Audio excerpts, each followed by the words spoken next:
Hi, everybody. Welcome back to Research Writing. I graded all of your papers for this week, and so far everybody has done a great job. And as I mentioned in the first week, the best thing that you can do for yourself is to look over my comments and to make the changes now rather than waiting until the end, till you're crafting your final paper. Because if you do that, you will be a little bit overwhelmed because there's going to be a lot to correct. So just do it as you go. Follow that scaffolding style, and it should ease a lot of your concerns and questions by the time you actually write your paper. It'll make your life a whole lot easier at the end of the class. So let's briefly go back and talk about the research writing academic style. And I want you to think about the the discussion board question that we had for the first week, and how it just, lightly started talking about how it's important to write in the third person. And there were some great comments on the discussion board about that. Writing in third person is writing from the third person point of view, and it uses pronouns like he, she, it, they, and it differs from first person because first person uses pronouns like I, me, we, us, our, and sometimes it'll be called point of view, first person point of view, third person point of view. You want third person, he, she, it, they. And as you start writing your papers, I'm going to be pointing that out. Sometimes I think that we don't realize how much we just naturally write that way. And usually you can reconstruct a sentence that has those first person pronouns in it. Just by removing them and tweaking a little bit of the wording. So I'll be helping you along the way with that. If you're still wrestling with it, in the hard copy of this notice, there is a video that you can watch to learn more about point of view. Now for this week, you're already probably well into this, but you've got some Lester and Lester reading, 4, 5, 6, and 8, the glossary and the appendix.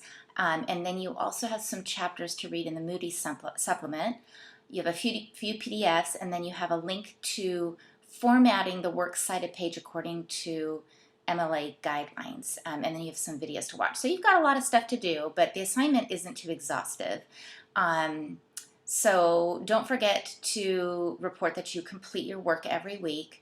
And then the assignment is to take sources that we've given you and to create a works cited page from that. And my advice for you is to not run to auto citation pages like Citation Machine, because they don't always do it right, and usually I can tell right away, and so I'll point out where there's discrepancies between the two. Try to follow the guidelines that we're setting for you, because we're setting up how Moody wants you to be doing papers. So if you're at the beginning of your Moody journey here, then you'll definitely need to know this. If you're at the end, then hopefully this will be just helpful for you finishing up your courses and then moving on out of Moody. So let's see, as you saw in your first assignment, the rubrics are pretty detailed. You'll be losing points for missing small things like double spacing. Double spacing is the easiest way to get your points, and sometimes I'll see papers that have the title page double spaced and maybe the research proposal double spaced but not the actual paper, or the actual paper is double spaced but not the research proposal. So the whole thing needs to be double spaced, and you'll lose 5 points right off the bat if you don't do that. So make sure that you do that every time. I also want to make sure that you have this Moody Style Guide, which is in the hard copy of the post, and that'll help you see many style details. What that means is, how do you capitalize certain things? So is biblical capitalized or is it lowercased? It's actually lowercased, and on your final paper there is a section on the rubric specifically for lowercasing biblical. However, scripture is capitalized, but scriptural is lowercase. So you want to pay attention to those little things. They're specific to writing when you're referring to biblical resources or citing the Bible. So you want to pay attention to those. And I'll be pointing things out along the way. You're not going to lose points, when I see them in drafts. I'm just going to highlight them for you so that you know and you can make those changes.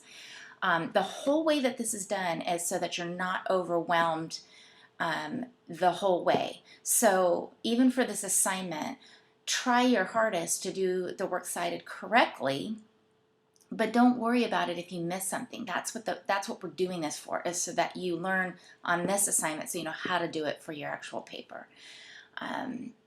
Let's see. Email me with any questions. If you need an immediate answer, like I've said, text me if it's something quick. If it's something that I need to spend a little more time with, I can email you, but at least I can tell you that I got the initial email.